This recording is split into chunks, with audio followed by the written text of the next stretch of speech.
कांग्रेस सुबह से ही बीजेपी को घेरने की कोशिश कर रही थी मैनिफेस्टो आने से पहले और यह कह रही थी कि जुमला पत्र आने वाला है, झांसे में फंसिएगा मत। एक बार बीजेपी ने मैनिफेस्टो रिलीज कर दिया, उसके बाद फिर से कांग्रेस की प्रेस कॉन्फ्रेंस शुरू हो गई है और करारा हमला बोला जा रहा है। साफ तौर पर यही कहा जा रहा है कि बीजेपी का यह झांसा पत्र है, झूठ का गुब्बारा है, इंसान यकीन करे तो फिर कैसे। आइए देखते हैं किस तरीके से हो रहा है बीजेपी पर वार। Look at just some of the key highlights in the economy section. What do we see? The contradictions that characterize this government are very evident right up front. They say, we will reduce taxes. At the same time, they say, we will increase tax collections. What has the reality been? You all know that there is a significant shortfall in GST collections already. So basically, when you see what it's promising on the economic front, it is clear that once again they are trying to fool all the people all the time. Take another example. They promised to increase exports. What has their track record been over the last 5 years? We have seen India's exports fall to its lowest share as a percentage of GDP over the last 14 years. That is their track record. Similarly, if you look at any of their other programs, Ahmad Bhai just highlighted the Ganga issue, right? We see a mention of तो BJP कह रही है कि ये संकल्प पत्र है, लेकिन कांग्रेस लगातार यही कह रही है कि नहीं, ये संकल्प पत्र नहीं है, ये झांसा पत्र है। इससे पहले सुबह से ट्रेंड तक करा दिया था जुमला पत्र। मानस का हम रुक करना चाहेंगे हमारे सहयोगी लखनऊ से। बहुत ज्यादा आसपास भीड़ भी जमा है। मानस हमारे साथ जुड़े हुए हैं। मानस, लोगों के बीच इस मैनिफेस्टो को लेकर किस तरह की प्रतिक्रिया आपको मिल रही है? क्योंकि कांग्रेस तो यही कह रही है कि पिछली बार वायदे निभाए नहीं गए, इस बार फिर से जुमले का पूरा एक पिटारा खोल के रख दिया है। लेकिन लोगों का क्या कहना है? क्योंकि 40वें पन्ने पर राम मंदिर का जिक्र, एक बार फिर से यूनिफॉर्म सिविल कोड लाने की बात कही जा रही है। पिछली बार वायदे पूरे नहीं किए, इस बार फिर से संकल्पित भारत की बात। और सबसे बड़ी बात जिसको लेकर कांग्रेस घेर रही है, पहले पन्ने पर सिर्फ मोदी जी की शक्ल है और किसी की नहीं है। नहीं, बिल्कुल निश्चित तौर पर हम यहाँ पर लोगों से जरूर बात करेंगे। भारतीय जनता पार्टी को भी बहुत समय से, उत्तर प्रदेश की इकाई को भी इंतजार था कि मैनिफेस्टो में क्या आता है। एक बात जहाँ से शुरुआत करेंगे कि उत्तर प्रदेश बीजेपी की एक सबसे बड़ी चिंता इस बात को लेकर के थी कि जीएसटी और नोटबंदी के बाद व्यापारी बहुत नाराज था और व्यापारियों को लुभाने के लिए लगातार समाजवादी पार्टी और बीएसपी प्रयास कर रही थी। चूंकि व्यापारियों के लिए घोषणा कर दी गई है उनके पेंशन के, इसलिए व्यापारी काफ़ी खुश नजर आ रहा है। हमारे साथ भोजपुरी समाज के राष्ट्रीय अध्यक्ष प्रभुनाथ राय जी भी मौजूद हैं, इनसे बात कर लेते हैं। ये बताइए कि जो अभी जो घोषणा पत्र जो बीजेपी का जारी हुआ है, उसके बाद कांग्रेस ने भी हमला किया और कहा कि ये जुमला पत्र है और उसमें जो न नोटबंदी का जिक्र किया है, न कालाधन वापस आने का जिक्र किया है, जो तमाम पिछले वादे थे वो सब नहीं किए। आप इस घोषणा पत्र को किस नज़र से देखते हैं? देखिए, काला धन तो सब कांग्रेस का है और निकल रहा है, रोज निकल रहा है। और कांग्रेस जो है जिंदगी भर घोटाला ही तो किया है, और क्या किया है? केवल वादा ही वादा किया है। तो जनता जो है कांग्रेस को समझ चुकी। अब उनको इस घोषणा पत्र में क्या अच्छा लग रहा है आपको? देखिए, सभी अच्छा है। ये लग रहा है कि जो घोषणा पत्र जारी हुआ है, मोदी जी ने हर क्षेत्र में चौमुखी विकास के लिए हर क्षेत्र में उन्होंने, रक्षा हो, किसान हो, गरीब हो, मजदूर हो, सभी क्षेत्रों में उनका ध्यान गया है। अब देखिए, किसानों को बिना सूद का 5 साल तक 1 लाख रुपया मिलेगा, जिसकी कोई सूद नहीं देना पड़ेगा। 6,000 रुपया जन्मा उनको मिलेगा और वो 60 साल के ऊपर हो जाएंगे तो उनको पेंशन मिलेगा। तो खासकर गरीबों की तरफ जो है हमारे मोदी जी का ज़्यादा ध्यान गया है और गरीबों को चौमुखी विकास के लिए उनका ज़्यादा उस पर जोर है।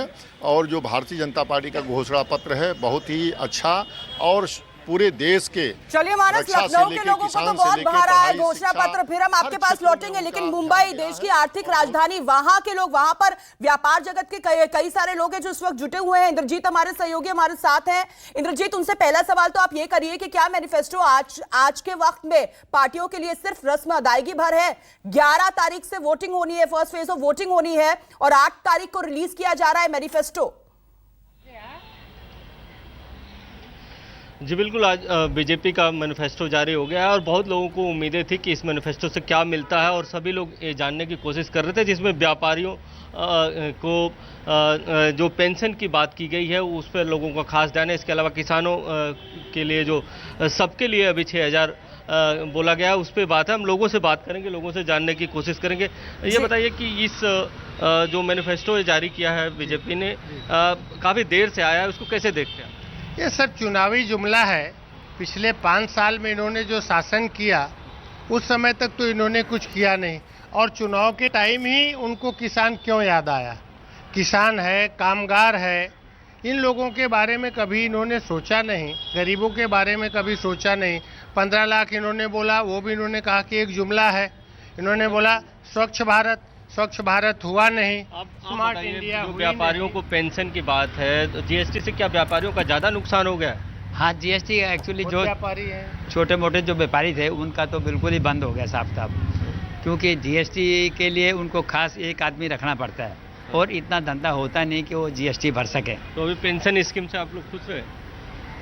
अब ठीक है, पेंशन स्कीम है, वो भी उनका जुमला है, मैं आपको बताऊं, क्योंकि आज तक उन्होंने जुमला ही किया। इलेक्शन के टाइम ही उनको याद आती है, बीच में कुछ नहीं होता है।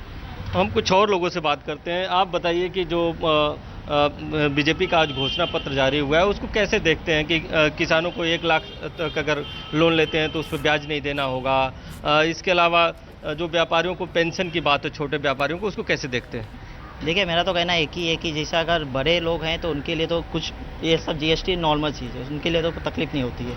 लेकिन अगर आम आदमी है, जैसे हमारे जैसे आदमी है, गरीब आदमी, छोटे आदमी, तो उनके लिए ये चीज़ काफ़ी कठिनाई पड़ती, तकलीफ होती है। बस हमारा कहने का मतलब यही है। बड़ी तकलीफ होती है। मुंबईकरों का यही कहना है। इंद्रजीत, लौटूंगी आपके पास। गौरव हमारे साथ भोपाल से जुड़ गए हैं। गौरव, 2014 की अगर बात करूं, उस दौरान भी यूनिफॉर्म सिविल कोड का जिक्र हुआ था, राम मंदिर का जिक्र हुआ था, कई सारे ऐसे मुद्दे थे जिनको पिछली बार भी जगह मिली थी, इस बार भी जगह मिली थी। जाहिर तौर पर जनता ये सवाल तो पूछे कि 5 साल पूर्ण बहुमत की सरकार, आपने उन वायदों को क्यों नहीं निभाया, और अब एक बार फिर से उनको जगह मिली है। संकल्पित भारत में संकल्प की बात कर रहे हैं प्रधानमंत्री नरेंद्र मोदी की ही तस्वीरें हावी है। जाहिर तौर पर मोदी चाह रहे हैं कि उनकी शक्ल देखकर उनके नाम पर वोटिंग हो, लेकिन जनता क्या मान रही है? क्या मैनिफेस्टो आधार बनेगा, और अगर बनेगा तो क्या रिपोर्ट कार्ड भी टटोला जाएगा इस सरकार का, मोदी सरकार का?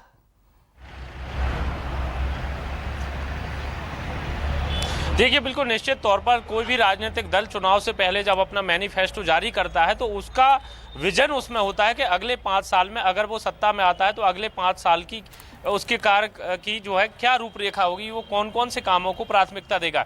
अभी किसानों की जिस तरीके से बात की गई है कि किसानों को पेंशन भी देंगे और 1 लाख तक का जो कर्ज है, जो केसीसी होता है, किसान क्रेडिट कार्ड, उस पर कोई लोन 0% ब्याज होगा, कोई ब्याज नहीं लगेगा। ये बहुत अच्छा करा है मोदी जी ने। अगर उनका 1 लाख का ब्याज फ्री रहेगा तो उनको समृद्धि आएगी, और पेंशन देंगे उससे भी समृद्धि आएगी।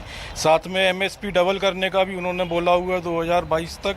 ये भी बहुत अच्छा डिसीजन है मोदी जी का। नहीं, लेकिन किसानों की जो आय दुगनी की करने की बात कर रहे हैं या एमएसपी की बात कर रहे हैं, जब केंद्र में मोदी की सरकार बनी, मध्य प्रदेश में धान पर, गेहूं पर जो बोनस था वो सीधा सब्सिडी बंद कर दिया उन्होंने। इसी मध्य प्रदेश की बात करें अगर अपन, ये सब दोबारा चालू हो जाएगा जब, जैसे शिवराज सिंह चौहान बोल रहे हैं कि मैं चौकीदार बन के बैठा हूँ, वो एजिटेशन करेंगे, तो जब पुनः उनको चालू करना पड़े। किसानों की स्थिति बहुत खराब है इस देश में। अच्छा, युवाओं की अगर हम बात करें तो युवाओं को राहुल गांधी ने कहा है कि 22 लाख रोजगार देंगे। मोदी जी भी युवाओं की बात कर रहे हैं, तो क्या लग रहा है बेरोजगारी एक पूरे देश में एक बड़ी समस्या है? मोदी जी ने तो कहा था, जब 4.5 साल आई थी मोदी सरकार तो उन्होंने कहा था रोजगार देंगे। अभी तक 4.5 साल हो गए हैं उनको सरकार आए हुए, अभी तक रोजगार नहीं दिया है।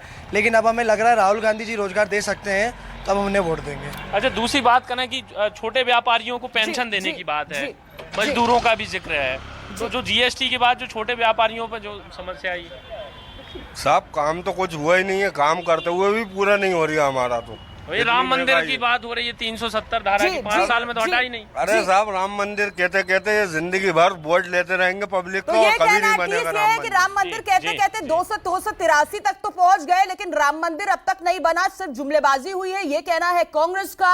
लखनऊ से मानस हमारे साथ मौजूद है, बहुत बहुत शुक्रिया मानस आपका। मुंबई से इंद्रजीत हमारे साथ जुड़े हुए थे, और भोपाल से गौरव, आप तीनों का बहुत बहुत शुक्रिया हमारे साथ जुड़ने के लिए। तो ये लोगों का कहना है, हालांकि कांग्रेस लगातार बीजेपी पर निशाना साध रही है और ये कह रही है कि माफीनामा आज जाहिर करना चाहिए था। छोटा सा ब्रेक, जल्द लौट रहे हैं, बने रहिए।